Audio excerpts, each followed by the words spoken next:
Bismillahirrahmanirrahim. Dan kita masuk pada poin ke-25 tentang keutamaan membaca ayat kursi. Dan sesungguhnya ayat kursi adalah salah satu sebab seseorang masuk ke dalam surga. Baik, kita akan baca hadisnya baru kita jelaskan. Sebuah hadis yang dikeluarkan oleh Imam An-Nasa'i dan disahihkan oleh Syekh Nasiruddin Al-Albani rahimahullahu ta'ala. Nabi SAW bersabda, "Man qara'a ayatal kursi dubura kulli salatin lam yamna'uhu min duhulil jannati illa an yamuta." Barang siapa yang membaca ayat kursi setiap selesai salat, maka tidak ada yang dapat menghalanginya untuk masuk surga kecuali kematian. Maksudnya jika dia mati, dia akan masuk surga dengan rahmat dan karunia Allah. Hadis ini dengan gamblang Rasul SAW mengatakan, siapa yang mendawamkan, artinya tidak pernah meninggalkan, dibaca pada setiap selesai salat, dijadikan satu dari wirid salat. Wirid salat kan banyak, membaca istighfar, membaca tasbih, tahmid, takbir, tahlil. Lah salah satunya juga ayat kursi dibaca di situ. Dan itu dilakukan setiap selesai salat wajib. Maka Nabi SAW menjamin tidak ada yang mencegah dia untuk masuk surga kecuali kematian. Apa maknanya? Para ulama mengatakan yang dimaksud tidak ada yang menghalangi dia masuk surga kecuali kematian. Artinya, kalau Allah Subhanahu wa ta'ala takdirkan dia meninggal, maka ruh dalam kuburannya itu langsung dijemput oleh para malaikat kemudian dimasukkan ke dalam surga. Itu satu pendapat. Pendapat yang kedua, maksudnya kalau dia meninggal dijamin masuk surga, artinya dia mendapatkan nikmat kubur. Di dalam kuburan itu kan banyak peristiwa. Ada namanya himpitan, ada namanya fitnah, ada namanya azab, dan ada namanya nikmat. Lah orang yang mendawamkan ayat kursi ini, kata para ulama, maka dia langsung mendapatkan nikmat kubur. Dia akan mendapatkan nikmat kubur, dan nikmat kubur itu muqaddimah dari nikmat surga. Karena kita tahu bahwa kuburan itu salah satu taman dari taman-taman surga. Artinya kalau orang yang mendawamkan ayat kursi setiap selesai sholat wajib, maka langsung dimasukkan ke taman-taman surga dalam kuburannya. Itu makna daripada lam yamna'uhu min dukhulil jannati illa an yamuta. Tidak ada yang mencegah dia untuk masuk surga kecuali kematian. Baik, sedikit kita bicara tentang keagungan ayat kursi. Kalau kita cerita surat dalam Quran, maka tidak ada yang lebih agung dibandingkan surah Al-Fatihah. Tapi kalau kita cerita ayat dalam Quran, maka tidak ada yang lebih istimewa melebihi ayat kursi. Walaupun sebagian para ulama berselisih, apakah ada satu ayat dengan ayat yang lainnya dilebihkan? Bukankah semua firman Allah? Menurut Abu Musa al-Ash'ari, Abul Hasan al-Ash'ari, seorang pencetus akidah Asy'ariyah, mengatakan tidak ada satupun ayat yang dilebihkan dengan ayat yang lainnya. Artinya semua ayat sama. Karena namanya firman Allah, ya sama saja. Tabbat yada abi lahabi wa tab sama dengan Allahu la ilaha illa huwal hayyul qayyum. Ataupun idza zulzilatil ardu zilzalaha, ya sama dengan Allahu la ilaha illa huwal hayyul qayyum. Karena sama-sama firman Allah. Tetapi pendapat yang kuat bahwa ada ayat yang diutamakan dibandingkan ayat-ayat yang lainnya. Dan ayat kursi itu adalah ayat yang paling istimewa dari seluruh ayat-ayat dalam Quran. Dalilnya adalah hadis Ubay ibn Ka'ab radhiyallahu anhu. Jadi satu hari Ubay ini sedang sholat di masjid. Selesai sholat, hendak pergi dari masjid, tiba-tiba punggungnya ditepuk Nabi. Kemudian tiba-tiba Rasul memanggil dan mengatakan, "Ya Abal Mungzir." Abal Mungzir itu kunyah daripada atau gelar daripada Ubay ibn Ka'ab. "Ya Abal Mungzir, atadri ayya ayati min kitabillahi a'zam." Wahai Abal Mungzir, tahukah engkau ayat yang paling agung di dalam Al-Quran? Maka sebagai adab sahabat tidak langsung menjawab dan mengatakan Allahu wa rasuluhu a'lam. Allah dan Rasulnya yang tahu. Tapi Nabi SAW terus mengulang-ulang pertanyaannya. Wahai Aba Mundhir, tahukah kamu ayat yang paling agung dalam Quran? Akhirnya Ubay bin Ka'ab atau Abul Mundhir pun menjawab, Qultu Allahu la ilaha illa huwal hayyul qayyum. Kemudian dibaca sampai selesai ayat kursi. Maka dengan bangganya Nabi SAW menepuk dada Ubay, kemudian mengatakan, Wallahi liyahnikal ilmu ya Aba Mundhir. Demi Allah wahai Abu Mundhir, semoga Allah menambah kesemangatan untuk mencari pengetahuan. Karena kecerdasan, hadis ini dikeluarkan Imam Muslim. Berarti hadis ini menunjukkan bahwa ada ayat yang dilebihkan dari semua ayat. Dan ayat itu ada di ayat kursi.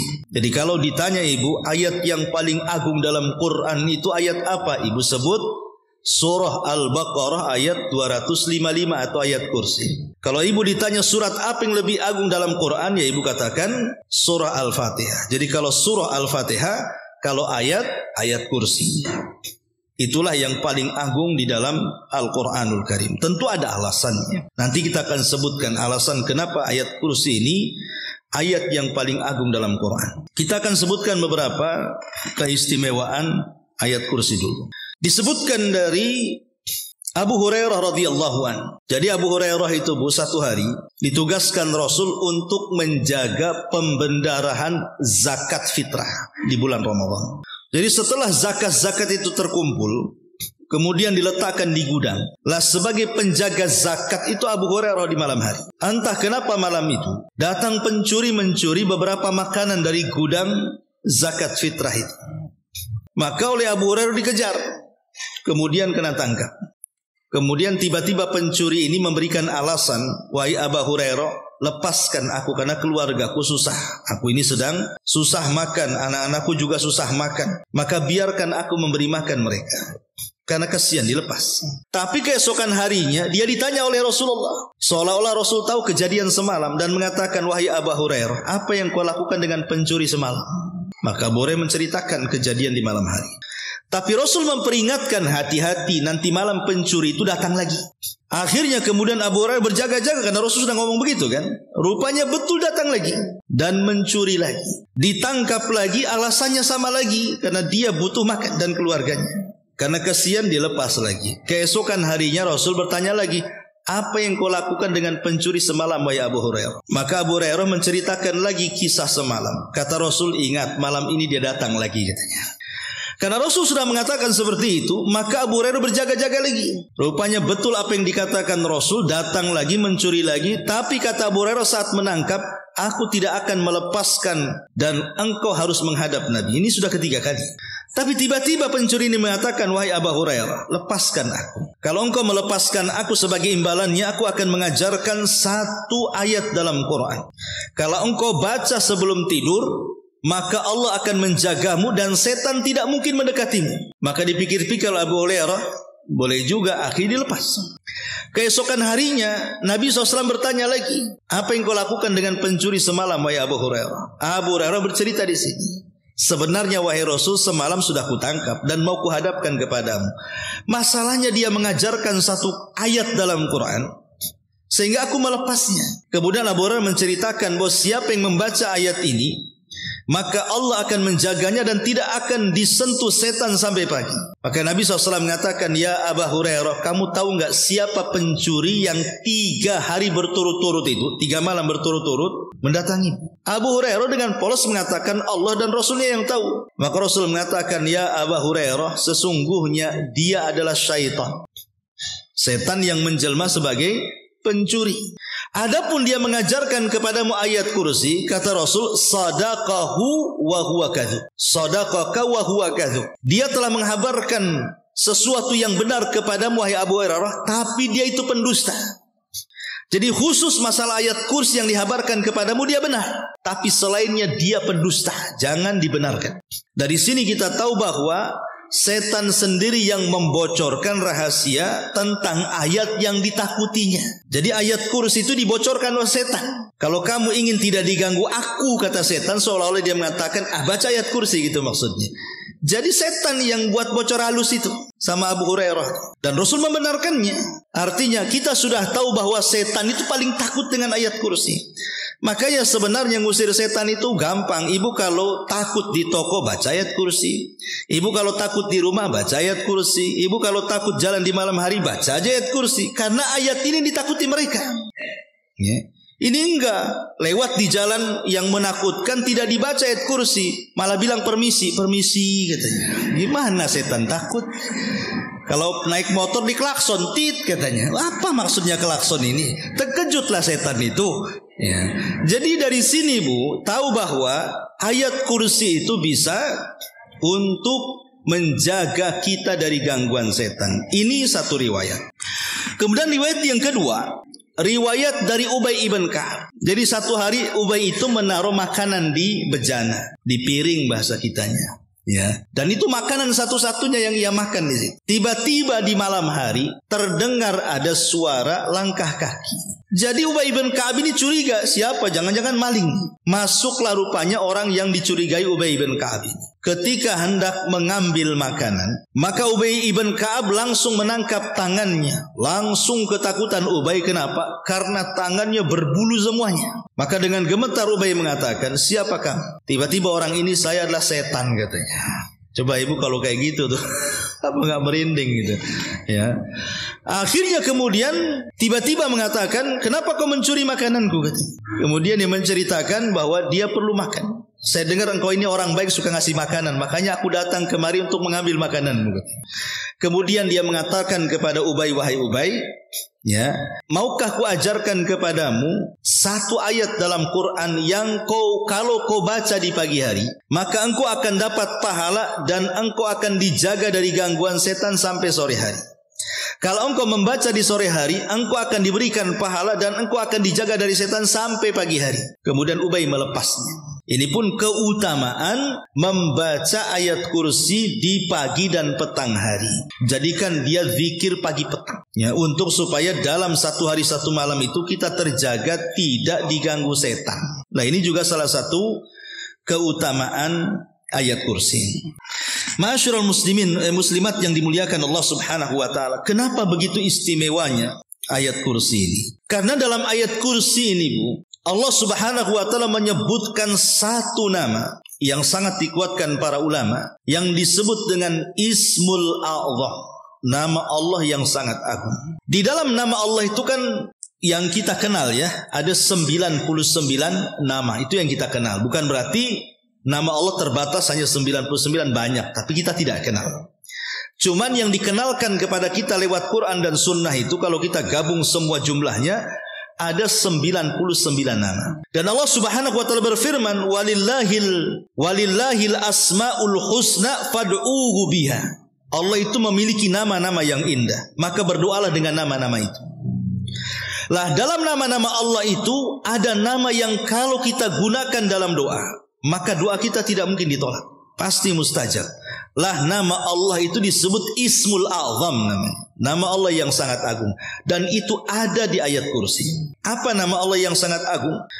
Menurut Imam Ahmad ibn Hanbal rahimahullahu ta'ala, dari Asma binti Yazid ibn Sakan, seorang wanita salihah, dia berkata, aku mendengar Nabi SAW bersabda bahwa fi hatainil ayataini Allahu la ilaha illa huwal hayyul qayyum wa alif lam mim Allahu la ilaha illa huwal hayyul qayyum inna fihima ismullahil a'zam. Sesungguhnya di dua ayat dalam dua surat, maksudnya dua ayat dalam surat itu, dua surat maksudnya Al-Baqarah dan Al-Imran. Terdapat dua ayat dalam dua surat Al-Baqarah dan Al-Imran itu yang disebut dengan Ismul A'zam, yang kalau seandainya seseorang berdoa dengan nama Allah itu pasti akan dikabulkan, dan siapa yang meminta pasti diberi. Kemudian Nabi SAW menyebutkan Allahu la ilaha illa huwal hayyul qayyum dalam Al-Baqarah, dan dalam surah Al-Imran Alif Lam Mim Allahu la ilaha illa huwal hayyul qayyum. Itulah nama Allah yang disebut dengan Ismul A'zam. Jadi kalau ibu berdoa, Allahumma ya hayyu ya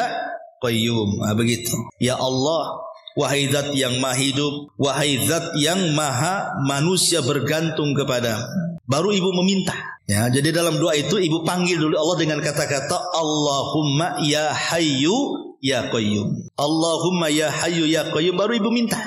Siapa yang memanggil Allah seperti itu, Allahumma atau ya Allah ya hayyu ya qayyum, maka doa-doa seseorang tidak mungkin ditolak dan permintaannya tidak mungkin tidak dikabulkan. Karena dia telah menyebut Ismul A'zam. Itulah kenapa ayat kursi itu ayat mulia, karena di dalamnya ada Ismul A'zam, nama-nama Allah yang sangat agung. Allah Hayyu dan Qayyum. Inilah yang membedakan ayat kursi dengan ayat-ayat yang lainnya. Belum lagi menurut para ulama, orang yang suka mendawamkan membaca ayat kursi itu, ya pokoknya ibu kadang-kadang baca pagi, siang, sore, malam, ya terserah kemauan ibu tuh. Atau dalam zikirnya ibu terus membaca ayat kursi. Itu bisa memudahkan untuk mendapatkan rizki, kata ulama. Kemudian juga ibu bisa makin yakin dengan qada dan qadar. Kemudian juga ibu bisa dihindarkan dari mara bahaya. Bahkan ibu akan dimantapkan dalam kesabaran. Bahkan ibu akan senantiasa mudah untuk dikabulkan pada setiap doa dan permintaannya. Ini salah satu keutamaannya, orang yang suka membaca ayat kursi itu.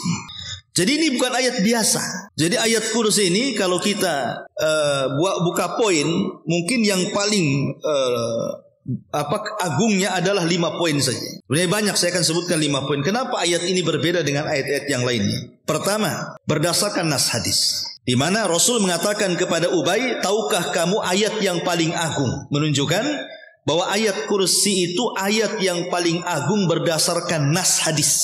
Satu. Yang kedua, di ayat kursi ini ada makna yang dalam yang tidak ada dalam ayat-ayat yang lainnya. Kita tahu bahwa ayat dalam Al-Quran itu kan banyak, 6.400 lebih lah, ya, ayat-ayat dalam Quran itu jumlahnya, ya.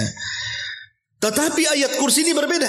Jadi kalau seandainya ibu membaca umpamanya Alif Lam Mim Dzalikal Kitab, itu kan 2 ayat tuh. Dengan membaca Allahu la ilaha illa huwal hayyul qayyum sampai selesai, itu akan beda maknanya. Atau ibu baca Qul a'udzu birabbin nas, 1 ayat juga tuh. Atau ibu bicara tadi idza zulzilatil ardu zilzalaha. Atau ibu baca alam taro kaifa fa'ala rabbuka bi ashabil fil. Itu kan sama-sama 1 ayat itu. Tapi kalau kita memahami makna ayat dalam ayat kursi dengan makna ayat dalam surat-surat yang lain, itu akan dibedakan. Di mana ayat kursi itu sangat dalam sekali dan makna-maknanya tidak terdapat dalam ayat-ayat dalam Quran yang lainnya. Ini yang kedua. Yang ketiga, yang luar biasanya ayat kursi itu, Bu. Di situ Allah Subhanahu wa taala memulai dengan usul nama. Usul nama itu artinya masdar dari semua nama Allah Subhanahu wa taala. Di mana semua nama Allah yang 99 itu kembali ke 1 nama ini. Apa itu? Allah. Karena Allah memulakan dengan kalimat Allah kan? Allahu la ilaha illa huwal hayyul qayyum. Allah mulakan dengan kalimat Allah. Dan semua nama itu bersumber dari Allah. Makanya lafaz tauhid itu tidak ada yang mengucapkan la ilaha illa rahman, la ilaha illa al-aziz, la ilaha illa ar-rahim. Tidak ada. Pasti la ilaha illallah. Tidak boleh juga kita katakan la ilaha illa rahman atau la ilaha illa al-latif, la ilaha illa al-hayy. Tidak boleh. Tetap harus dibaca la ilaha illallah. Kenapa? Karena semua nama kembali ke lafaz Allah. Sebab kalau la ilaha illa rahman, tidak ada yang berhak disembah kecuali ar-rahman umpamanya kan. Ar-rahman ini bisa saja dia Allah, bisa bukan Allah.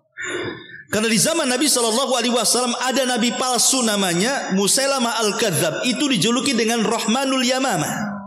Rahmannya orang-orang Yamamah katanya. Ataupun kalau kita melihat surah Yusuf, ayah angkat Nabi Yusuf yang membeli dari pasar kemudian dididik sampai besar siapa namanya? Al-Aziz namanya. Ya, Al-Aziz diambil dari nama Allah juga kan.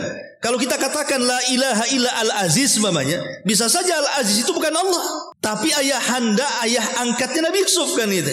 Makanya kenapa di sini betapa agungnya ayat kursi itu sehingga dimulai dengan sumber dari seluruh nama-namanya. Allah. Allahu la ilaha illa huwal hayyul qayyum. Kemudian yang keempat, 17 kata ganti. Kalau kita bedah satu-satu ayat kursi dari awal sampai akhir, itu ada kata ganti dalam bahasa disebut domir. Kata ganti. Sebanyak 17 kata ganti itu kembali kepada Allah. Baik kata ganti mukhatab ataupun kata ganti ghaib, itu semua kembali kepada Allah Subhanahu wa taala. 17 kata ganti, dan itu tidak ada dalam ayat yang lain. Ya. Kemudian yang kelima, luar biasanya, bahwa dalam ayat kursi ini terdapat 2 ibadah para malaikat. 2 ibadah para malaikat itu apa? Bertasbih dan bertakdis. Lihat ketika malaikat mengatakan apa? Nahnu nusabbihu bihamdika wa nuqaddisulah. Kami bertasbih kepadamu dan kami bertakdis kepadamu. Ada tasbih, ada takdis. Ya. Nusabbihu dan nuqaddisu. Apa sih bedanya tasbih dengan takdis? Kan sama-sama membersihkan, mensucikan. Kalau tasbih itu artinya membersihkan zatnya Allah dari seluruh kekurangan. Kalau takdis itu membersihkan perbuatan Allah dari seluruh perkara-perkara yang tidak menyempurnakan Allah. Seperti umpamanya dalam ayat kursi, Allah tidak ngantuk. Ini namanya takdis. Karena ngantuk bagi Allah itu perbuatan yang tidak sempurna. Allah tidak tidur. Karena tidur bagi Allah itu adalah perbuatan yang tidak sempurna. Tapi ngantuk kepada manusia, tidur kepada manusia, justru itu sempurna. Coba saja ibu kalau seminggu tidak tidur, apa nggak datang ke awal bros? Tanya ke dokter, kenapa dok saya tak tidur? Pasti dikasih pil. Ya. Karena tidak tidur bagi makhluk itu tidak sempurna. Justru yang tidur itu sempurna, apalagi banyak kali tidurnya sempurna kali tuh. Berarti manusia ibu masih bisa tidur, itu manusia artinya. Ya, malaikat kan nggak tidur, tapi ada yang sifatnya takdis lah. Di dalam ayat kursi itu ada tasbih, ada takdis. Ada tasbih mensucikan Allah Subhanahu wa taala dari zat-zatnya, dari zat Allah yang tidak sempurna. Ada yang mensucikan sifatnya dari perbuatannya yang kurang sempurna. Makanya ayat ini sangat agung sekali, sampai-sampai dikatakan satu-satunya ayat yang paling agung dalam Al-Quran. Lebih-lebih lagi, satu ayat ini menceritakan tauhid dari awal sampai akhir. Dan dalam kaedah para ulama itu, syaraful ilmi ala syarafil ma'lum. Kemuliaan sebuah pengetahuan itu ditentukan pengetahuan yang akan dipelajarinya. Jadi kemuliaan sebuah pengetahuan atau ilmu itu ditentukan dengan pengetahuan apa yang akan dipelajari. Dan tidak ada pengetahuan yang dipelajari yang lebih mulia melebihi tauhid. Jadi ayat kursi itu menjawab pertanyaan siapa Tuhanmu. Jadi kalau ibu ditanya, Tuhan ibu siapa sih? Itulah jawabannya ayat kursi. Ibu jawab, Allahu la ilaha illa huwal hayyul qayyum. Itu semua jawaban dari pertanyaan man rabbuka, siapa Rabbmu. Karena ini pertanyaan akan ditanya dalam kubur kita tuh.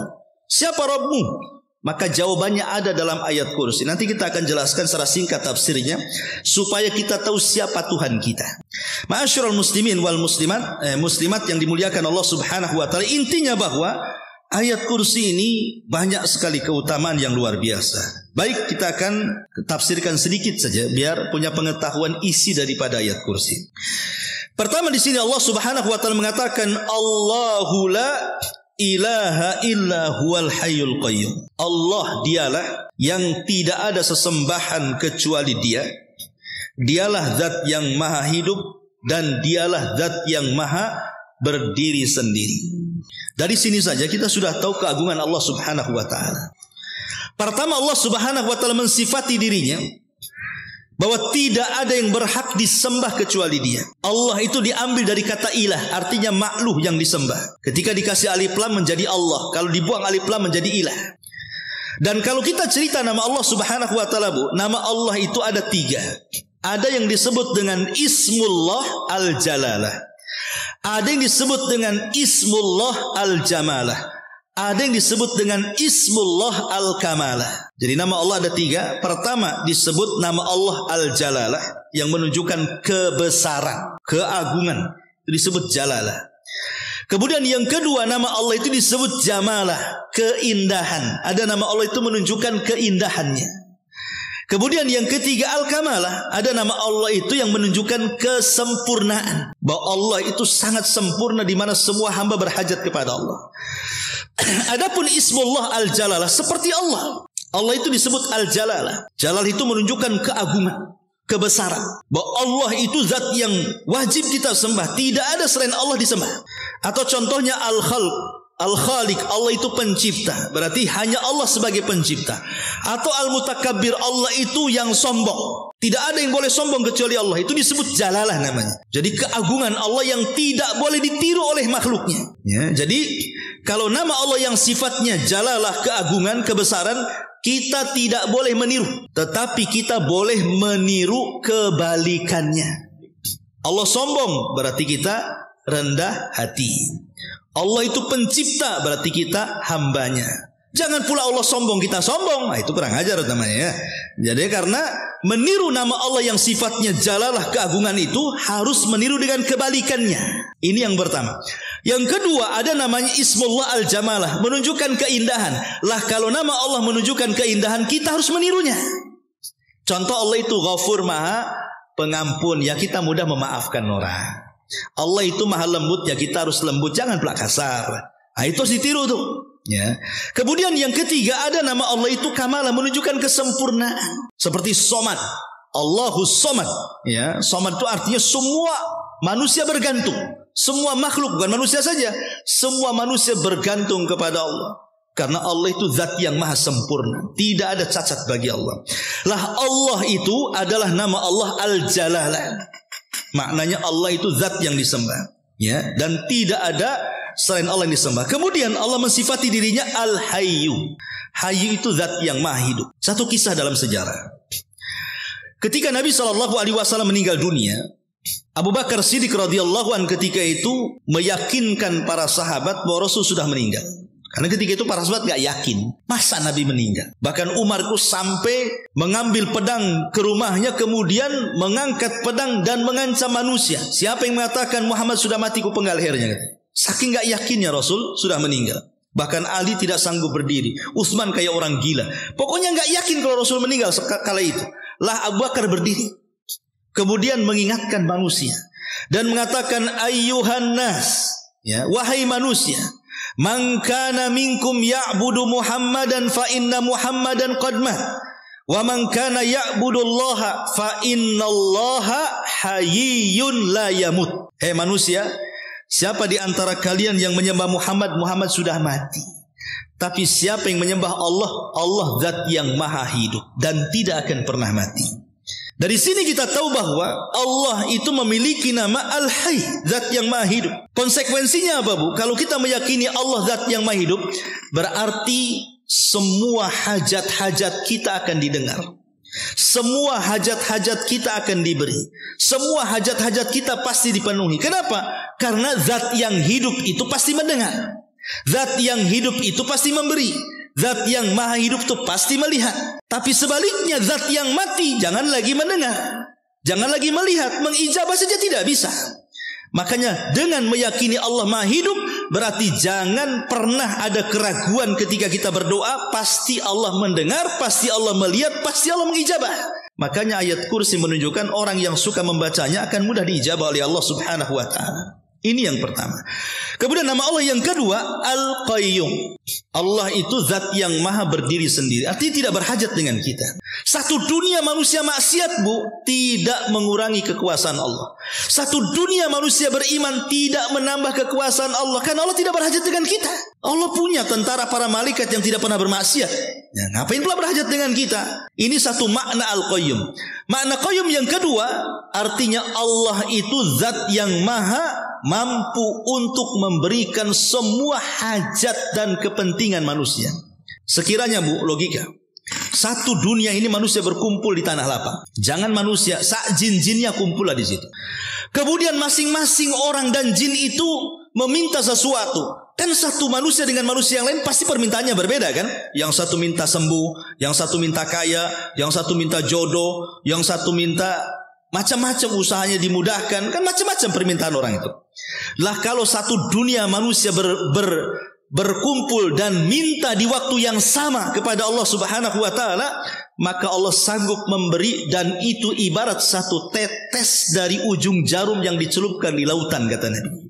Jadi kalau ada jarum dicelupkan di lautan, kemudian diangkat, kan ada tuh tetesannya. Satu tetesan itulah cukup untuk memberikan semua permintaan manusia. Bayangkan dari satu tetes itu lahir profesor orang cerdas. Dari satu tetes itu lahir orang kaya. Dari satu tetes itu lahir para penguasa, pengusaha, dan begitu seterusnya. Masalahnya Bu, terkadang manusia difokuskan dengan satu tetes dan dilupakan dengan lautan. Itu masalahnya. Kan Allah hanya memberikan satu tetes kepada kita kan. Itu mencukupi semua jin dan manusia. Sementara kekayaan Allah itu lautan yang terbentang. Kenapa kita fokus dengan yang satu tetes, melupakan lautan yang satu bentang itu? Akhirnya kita lebih fokus mengejar yang satu tetes, meninggalkan yang lautannya itu. Maksudnya lautan itu adalah akhiratnya, sorganya. Sementara satu tetes itu dunianya. Nah, ini yang harus dipahami dari kalimat Al-Qayyum. Jadi kalau ditanya siapa Allah, Allah itu tidak ada zat yang maha berhak disembah kecuali Dia. Siapa Allah? Allah zat yang maha hidup. Siapa Allah? Allah zat yang maha berdiri sendiri dan maha memberikan semua hajat makhluknya. Kemudian kalau ditanya lagi siapa Allah, maka kita jawab lahu ma fis samawati wa ma fil ardh. Dialah pemilik langit dan pemilik bumi. Dialah yang menciptakan langit dan bumi. Pertanyaan pun muncul. Kenapa Allah Subhanahu wa taala menciptakan langit dan bumi? Apa faedahnya untuk kita? Maka kita jawab dalam surah An-Najm kalau tidak salah, bahwa tujuan Allah menciptakan langit dan bumi itu Bu, supaya Allah membalas orang-orang jahat dengan kejahatannya dan Allah membalas kebaikan yang terbaik karena kebaikannya. Perhatikan Bu, kalau ibu tatap langit tuh sampai ke atas tuh, natap langit begini, dari langit pertama, kedua, ketiga sampai ke arasnya sana. Yang kita lihat kan hanya langit pertama saja Bu ya. Karena pandangan kita terbatas. Paling kita lihat awan saja. Bangunan langit pertama saja kita tidak sanggup menatapnya. Ya paling awan-awan saja di atas itu. Tahukah ibu bahwa isi langit itu semua malaikat? Langit pertama, kedua sampai ars itu isi langit itu apa? Malaikat. Jadi makhluk yang ada di langit semua malaikat. Pertanyaannya, malaikat bermaksiat? Tidak ada malaikat yang bermaksiat. Artinya di langit itu tidak ada maksiat. Maksiat di langit itu cuma 2 kali. Pertama, Adam memakan buah larangan. Yang kedua, setan disuruh sujud tak mau, itu saja. Selepas itu tidak ada lagi maksiat di atas langit. Tapi kalau kita lihat ke bumi Bu, lihat ke bumi. Bumi ini gudangnya maksiat tuh. Macam-macam maksiat ada di bumi kan Bu. Orang yang gibah ada di bumi. Orang yang dusta ada di bumi. Orang yang curang ada di bumi. Orang yang zalim ada di bumi. Orang yang melakukan kesyirikan, bid'ah, maksiat ada di bumi. Maksiat yang paling kecil sampai yang paling besar komplit lengkap di bumi. Dari sini ada kaidah Bu. Allah itu ditaati karena izinnya, dan Allah itu dimaksiati karena pengetahuannya. Ini kaidah, ini penting. Jadi Allah itu yuta illa biizni wa yu'sa illa biilmi. Allah itu ditaati karena izinnya dan Allah dimaksiati karena pengetahuannya. Apa maknanya? Seandainya ibu dari lahir sampai meninggal tidak maksiat sama sekali, rajin sholatnya, rajin puasanya, rajin sedekahnya, rajin berbuat baiknya, sedikit maksiat lah pokoknya hidupnya ibadah terus. Pertanyaannya, apakah dengan menghabiskan umur ibu ibadah dengan berbagai macam ibadah dan sedikit maksiat ada jaminan ibu masuk surga? Enggak ada. Ada jaminan ibu diterima ibadahnya? Enggak ada jaminan ya. Walaupun kita ibadah hari-hari, apakah ada jaminan ibadah ibu diterima? Enggak ada jaminan. Apakah langsung ibu ada jamin masuk surga? Tidak ada jaminan, walaupun dihabiskan untuk ibadah. Kecuali kalau Allah izinkan.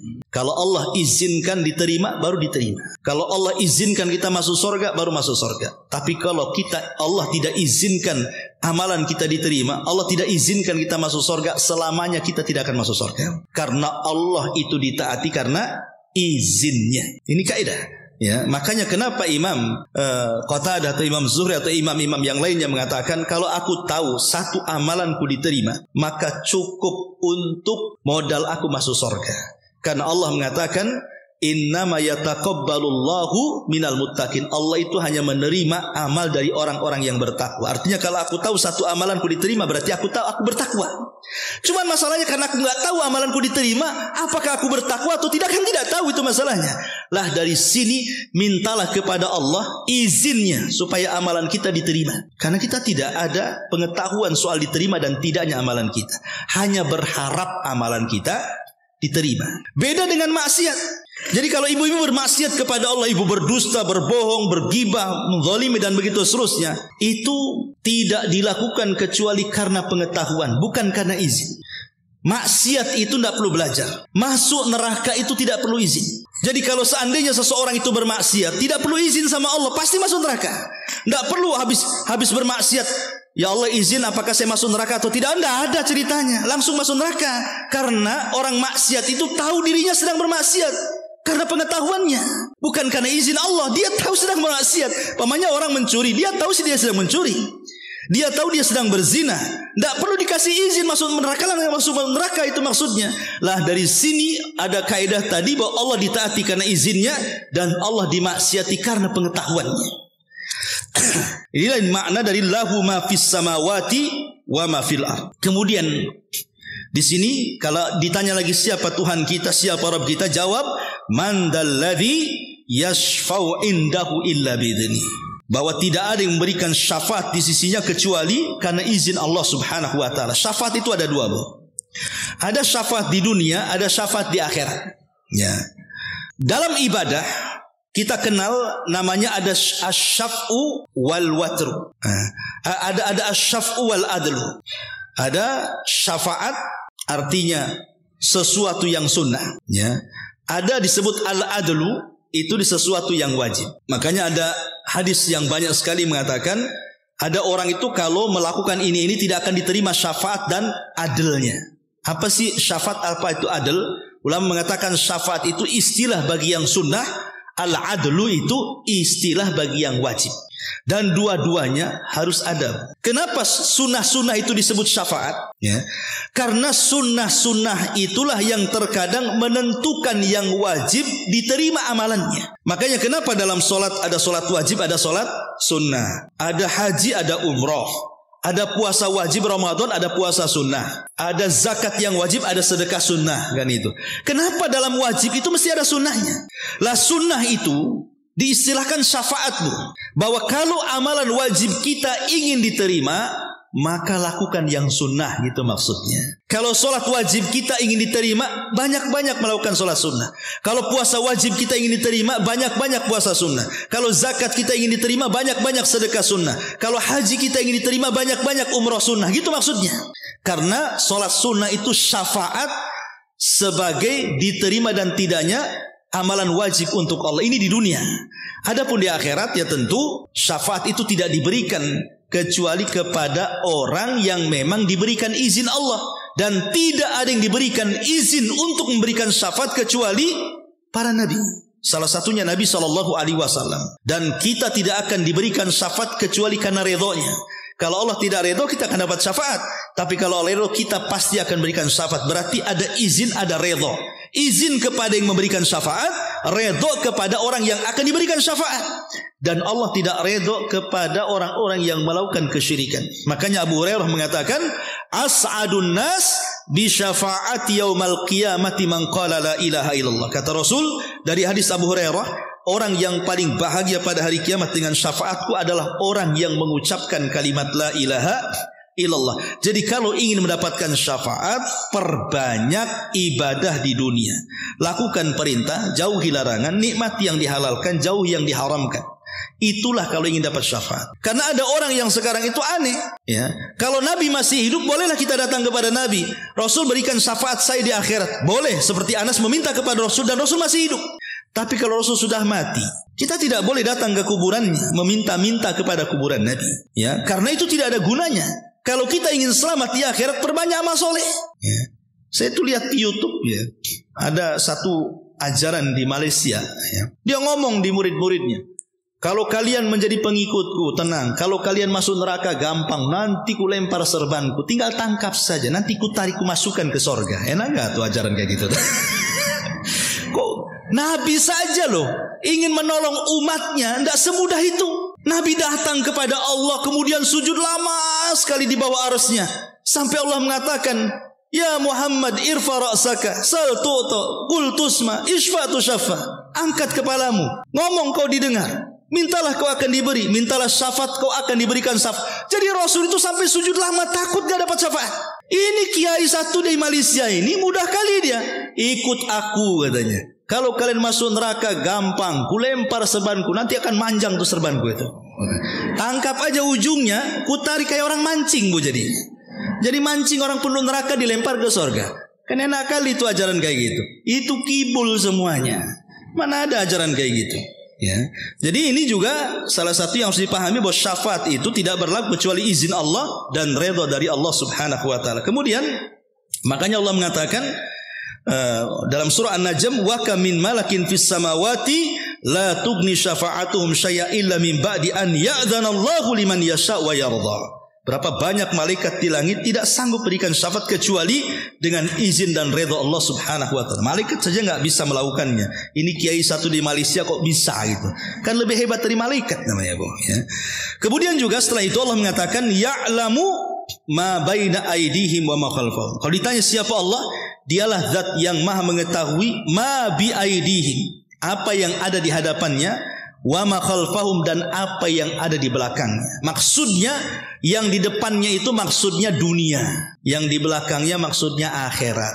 Jadi Allah mengetahui perkara dunia dan Allah mengetahui perkara akhirat. Dan pengetahuan Allah itu meliputi semua makhluknya. Ingat, kemampuan kita melihat, kemampuan kita mendengar, itu ada batasnya. Walaupun pakai kacamata pun, sampai kemana lah batas melihat itu, pasti ada batasnya. Kita mendengar, itu ada batasnya. Kita saja tidak tahu di rumah ngomong apa orang-orang itu. Itu ada batasnya. Tapi pengetahuan Allah Subhanahu wa taala meliputi segalanya.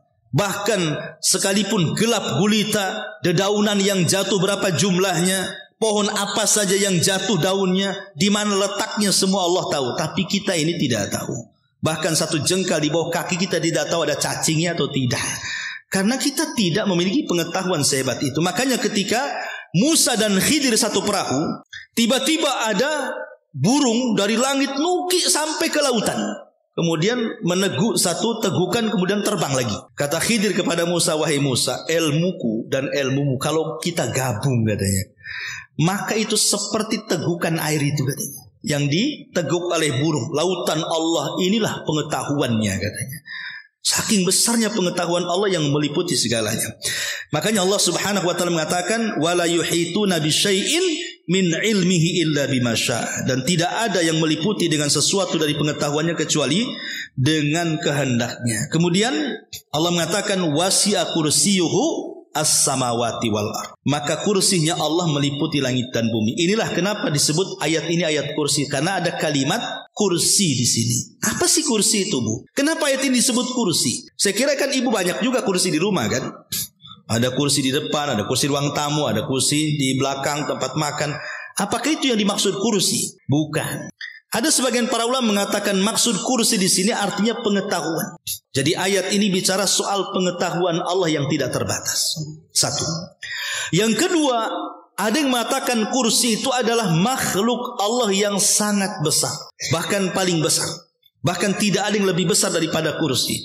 Karena ada yang mentafsirkan kursi itu adalah arsy. Jadi kalau disebut arsy ya kursi, kalau disebut kursi arsy. Ya, ini yang kedua. Yang ketiga, bahwa yang dimaksud kursi itu artinya kemampuan Allah, kehebatan Allah, kemahakuasaan Allah yang meliputi seluruh makhluknya. Ya. Tapi ada juga yang mengatakan, dan ini pendapat yang kuat wallahu alam, ini pendapat dari Imam Ibnu Katsir dalam tafsirnya, dan dikuatkan banyak para ulama salaf, mengatakan yang dimaksud kursi itu tempat pijakan kedua kaki Allah. Jadi kalau umpamanya ibu duduk di kursi, kemudian di situ ada keset gitu ya di bawah ya. Kemudian kaki ibu diletakkan di kesetnya itu, lah keset itu disebut kursi. Ya, jadi tempat pijakan kedua kaki Allah itu disebut kursi. Lah kalau tempat pijakannya saja lebih luas dibandingkan langit dan bumi. Wasi'a kursiyyus samawati wal ard. Makanya ketika Rasul mengatakan kalau kita ingin bandingkan kursi dengan langit dan bumi itu, ibu datang ke padang pasir, copot cincin, letakkan di tengah padang pasir, kata Rasul cincinnya itulah langit dan bumi, sementara padang pasirnya itulah kursinya. Makanya kursi itu meliputi langit dan bumi. Wasi'a kursiyyuhus samawati wal ard wala ya'uduhu hifdhuhuma wa huwal aliyyul azim. Dan tidak ada yang memberatkan Allah untuk menjaga keduanya. Allah tidak berat, ya. Kenapa? Karena Allah itu sinatun wala naum, dia tidak tersentuh dengan perasaan kantuk dan juga tidak pernah tersentuh dengan tidur. Artinya begini, Bu. Kenapa Allah tidak boleh ngantuk? Kenapa Allah tidak boleh tidur? Ibu kalau masak ngantuk, atau ibu tidur masak gini, jadi apa tuh kuenya? Pasti gosong, ya kan? Atau kebakaran. Kalau ibu kendaraan dari sini pulang ngantuk, pasti nabrak. Atau tidur nyetir, pasti nabrak kan itu ya. Artinya kalau makhluk saja, kalau sampai terjadi seperti itu, pasti akan celaka tuh. Pasti akan binasa itu. Ya. Ibu nyetir nih, tidur, pasti bangun di depannya mungkar nakir, Bu. Coba saja, ya. Pasti akan binasa kan? Lah Nabi Musa, ada sebuah hadis, memang Ibnu Katsir mengatakan hadis ini lemah atau mungkar, tetapi kita ambil ibrahnya. Jadi Nabi Musa ini bertanya kepada malaikat, apakah Rob kami ini tidur ataupun ngantuk? Jadi Allah Subhanahu wa taala memerintahkan Jibril untuk mengambil 2 bejana dan mengatakan, wahai Musa, berdiri kamu. Akhirnya Musa berdiri. Peganglah satu bejana ini di tangan kananmu dan bejana di tangan kirimu. Kau berdiri, jangan sampai jatuh bejana itu. Kata Nabi Musa, sampai kapan? Sudah berdiri saja. Akhirnya Musa berdiri lama sampai ngantuk, Bu. Ketika ngantuk, satu bejananya jatuh. Dia terkaget gitu ya. Dan dia pertahankan satu bejana lagi, karena saking lamanya ngantuk tertidur. Akhirnya jatuh lagi. Lah kata Jibril, kalau Allah seperti kamu, hancur kiamat dunia ini. Pasti tuh bintang itu bertabrak-tabrakan tuh jadinya. Siapa yang akan mau ngasih itu semua? Lah makanya Allah tidak pernah tersentuh dengan kantuk, apalagi tersentuh dengan tidur.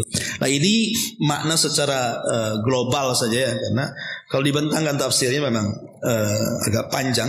Tapi inilah inti daripada ayat kursi. Oleh karena itulah maka ayat kursi itu sangat dianjurkan dibaca selepas sholat, ya, sholat wajib 5 waktu.